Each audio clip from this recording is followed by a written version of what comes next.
all know that was simply not.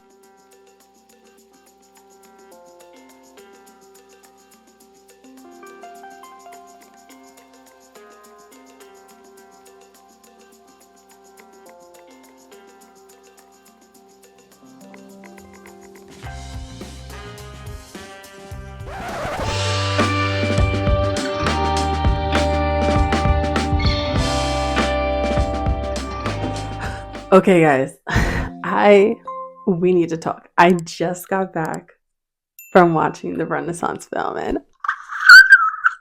woo, so many thoughts. But I also didn't want to. Let me put this on TV. I don't want to sit here and give like super ton of spoilers. Also, I didn't film in there because I'm not trying to have Parkwood take nothing down. Even though I've been seeing a lot on socials. You know that lady's gonna get your content taken down, so I don't even know what you're doing, but I guess that's your business. But I had a couple of thoughts because I got notes. I'm gonna stick to them because I could talk about it all day long. I felt like I was back at the show August 11th and just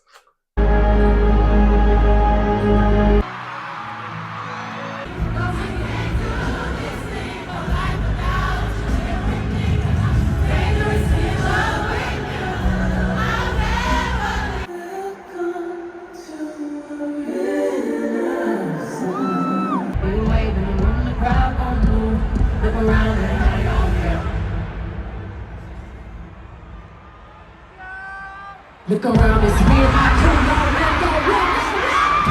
So I only have a couple of things that I want to talk about in here, like key things that like kind of gives a little something, but does give away everything because literally it just came out. And then the major thing that I saw that I noticed immediately, showing the work ethic. Like as a fellow Virgo, I understand her. I understand what she be doing. This show took 4 years. 4 years. And it shows in every single aspect of that show, the details. It was phenomenal. I have never in my life, this is what, a 5th show? First concert was in 2013, Miss Carter World Tour. On the Run, Formation, On the Run 2, and then now Renaissance, yes. I've been to 5 different tours. This is hands down we've all said it already, this was our best show. This was the best tour. It wasn't even comparable. I have never, the pure joy that I felt, and you can tell that everyone felt there, like it showed in the work. Because of the work that they put in there, it just showed. I loved the fact that she showed like the mechanics of how everything works. I love seeing things like, I'm also a documentary girl, so I was just living for it tenfold. Because like it showed the fact and like how many people, probably 100 different jobs, probably 100 different titles for that. You have your photographers, your cinematographers, you have the people who are doing the steel work. Just physically, the thousands of pounds of steel to even build this monstrosity of a stage. They had 135 trucks to move all the equipment, 135 trucks, 3 stages. So like for Atlanta, when ours was already being built, the next 2 places, the trucks were already moving, got there, and they were putting up the stages for the next couple of shows. Like it was just well-oiled machine. The panels were all handmade and like drilled in by hand. And I also love the fact she said that there were so many women that were working on the construction side and building the stage, which was amazing because you don't see that often. She said like that's the most women she's ever worked with, like building on her set stage and stuff. So I thought that was amazing. Chills from the beginning. We start with the beginning of the tour. Dangerously in Love. I remember standing there, I was like, oh my God, I am going to cry. And I did, obviously, because everybody else was. Tears. And I was in the movie theater, chills over my body again. Dangerously in Love is in my top 3 all-time Beyonce songs. I love love that rendition. I love it. And I love this rendition because this is from what, the 2000 and no, it's not 2003 or 2005 Grammy Awards performance. The one with the dove. The Hive knows what I'm talking about.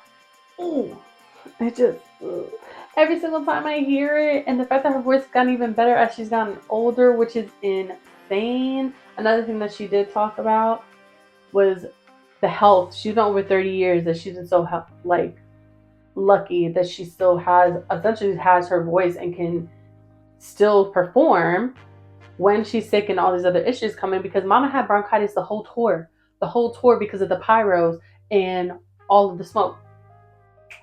Professional. Bronchitis? You're singing with bronchitis like that? You was singing your throat off with bronchitis? You got it. And that's why you are who you are. Because the rest of the girls cannot do it. Blue. Little niece. She is so... I love seeing... I love seeing little black kids. First, kids getting to be kids. But also... just being able to be themselves and being given the space to be themselves. B is definitely a black mama. Because the way at some point it was like she giving Blue the space to be herself, to be heard, which is amazing. Because so many kids are not given the opportunity to be heard, and also being like, okay, I'm validating your feelings, but at the same time was checking her like, you need to calm down. But then also, this confirmed all of our thoughts of what we've been saying is Blue is pretty much a creative director, and the girl be knowing what she's talking about. Because thanks to her, we got, she ain't no diva. You ain't no diva. Girl, we would have never gotten that moment if Blue did not stick up for everybody and be like, girl, you cannot get rid of it. That little girl has gone through so much. People have talked shit about her since she was a baby. Y'all never let black kids just be able to be black children. Children. This child is 11. She's 11 years old. And it grinds my gears that people be talking about this child insane all the time. A whole bunch of adults on there. I see her and I see my nephew. My nephew is 10 years old. My nephew is 10. My niece is 3. And I would chop people in the throat if you sitting here talking crazy about my damn kids. So for you to sit here and be talking about people's children like that is insane. To put out an 11-year-old in front of 70,000 people is nuts. And it's commendable that B actually let her do it, because she said in the film, like, point blank, no, like, you're not ready. You haven't trained. You are not the 11-year-old. I was 11 when I started this and already was like a well-oiled machine and artist. She's nowhere near there. And she was like, no. And then she finally lets her and then get online. And not even her friend told her that people were talking bad about her. But it was amazing for her to be like, yeah, they were negative, but that kind of just like made her want to go out again. And then getting up, she's like, now I'm getting up and I'm going to actually train. I'm going to rehearsals. I'm stretching and I'm dancing all the time. And for her to keep getting better at each like go around at each show shows how amazing, like at 11 years old, that she has that mindset. But child is still grimy as hell. Why couldn't that baby just dance with her mama? Like, y'all are annoying. Next up is the content creation aspect. Oof.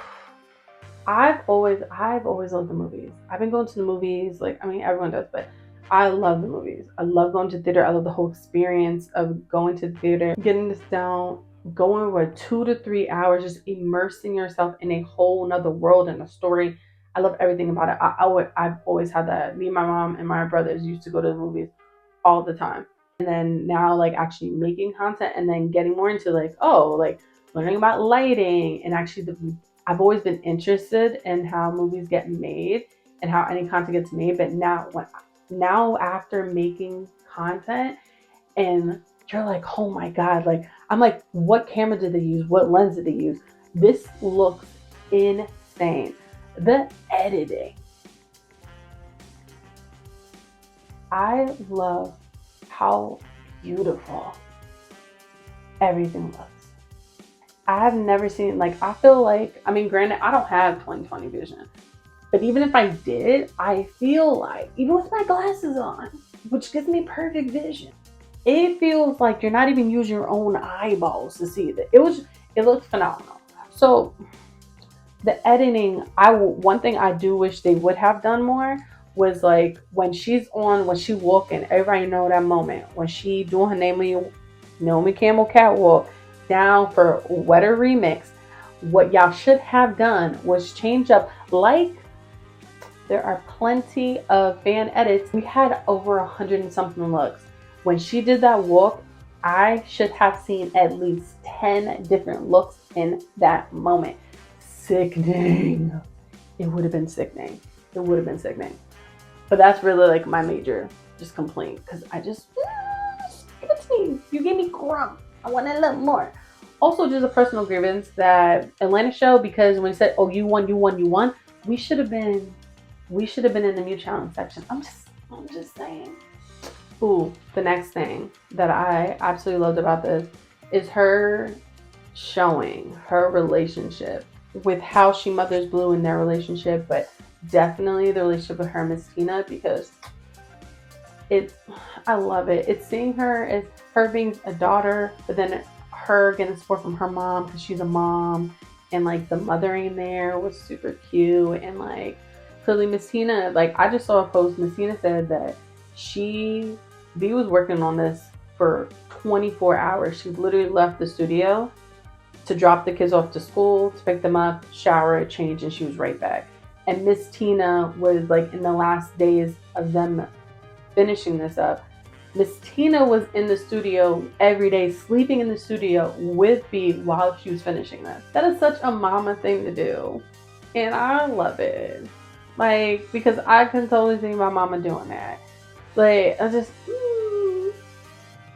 like, that's really her girl. All in all, I loved the film, of course, because pretty much, except for a couple of different songs, and I honestly want to say maybe 3 songs or so, the entire concert's in there. So if you didn't get to go to the concert, you totally need to go see this. You will feel like you were there. It was amazing. If you went, you already know you got to go see this, because it really, like, it made me feel same feels all over again. Like the same goosebumps I had them again. I was crying, same parts I was crying. I was like, I'm so excited. All the parts I was like, this is amazing. Was the same exact thing. I loved it. I need her though. Don't do us like you did Formation. This has to come out in DVD. I want a physical copy, because if it's on digital alone and they decide to start to pull them, no, I need a physical copy so I can always own this. Just like I have my vinyl, just like I have the CD, just like I have this. Sure. I need a physical copy. Ooh, also I forgot to show you guys the movies. Got a free poster. This is so cute. I love it. I love this image. And then 2, you get a cup. I was gonna get the popcorn box too, but I was like, bro, you taking so much money from me, babes, and I am poor. I'm literally so poor right now. It's so pretty. I will have it for the rest of my life. Just like I have my wristbands for Formation World Tour and On the Run 2 and 1. I was on the field. I got my wristbands. I have my Pepsi can from my first show ever that has her face on it from 2013. I am a stan. This woman's been in my life since 1997. I love her down so much. This just felt like home. And the concert was this concert felt different than any of her other tours. If this tour was different, I've never felt this way before. Going to a show, it was phenomenal. Like, I will literally remember this stage, this era, especially August 11th, 2023, for the rest of my life. thank you guys for watching though, another Vlogmas episode. And hopefully I'll see you back tomorrow. Thanks so much for watching. Bye. Love you.